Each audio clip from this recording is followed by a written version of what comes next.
నమస్తే సీమా కమ్యూనికేషన్ ప్రేక్షకులకు ముందుగా సంక్రాంతి శుభాకాంక్షలు.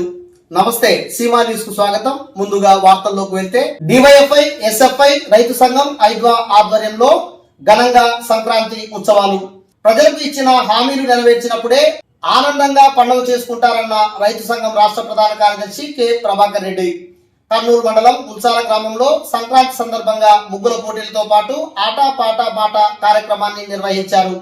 డివైఎఫ్ఐ జిల్లా అధ్యక్షులు రాఘవేంద్ర అధ్యక్షతన జరిగిన కార్యక్రమంలో పిఎన్ఎం కళాకారులు ప్రదర్శించిన నాటికలు పాటలు ప్రజలను అబ్బురపరిచాయి. కార్యక్రమాన్ని ఉద్దేశించి ఆంధ్రప్రదేశ్ రైతు సంఘం రాష్ట్ర ప్రధాన కార్యదర్శి కె ప్రభాకర్ రెడ్డి మాట్లాడుతూ ఉల్సాల గ్రామంలో కుల మతాలకు అతీతంగా ప్రజలందరూ ఐక్యంగా సంతోషంగా అందరూ కలిసి ఆనందంగా సంక్రాంతి సంబరాలు చేసుకోవడం అభినందనీయమని తెలిపారు.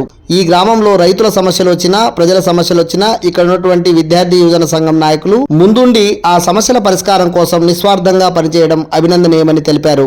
కేంద్ర రాష్ట్ర ప్రభుత్వాలు అవలంబిస్తున్న విధానాల వల్ల కష్టపడి పనిచేసినటువంటి రైతులకు వ్యవసాయ కూలీలకు తీవ్రమైన ఇబ్బందులు ఎదురవుతున్నాయని ఆరోపించారు. ఎన్నికల్లో కూటమి ప్రభుత్వం ఇచ్చిన హామీలను అమలు చేసి ఉంటే సంక్రాంతి పండుగ సంతోషంగా ఆనందంగా జరుపుకునే వాళ్ళమని తెలిపారు.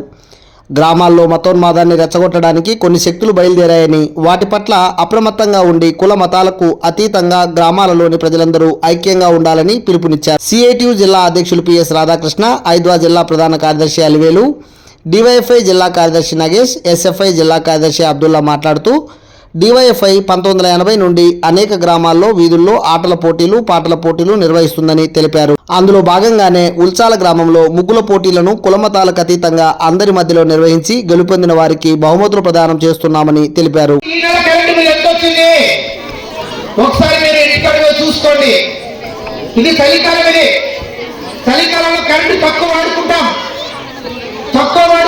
ఈ కాలంలో కూడా కరెంటు బిల్లులు అప్పటికంటే 50% అదనంగా వచ్చాయి.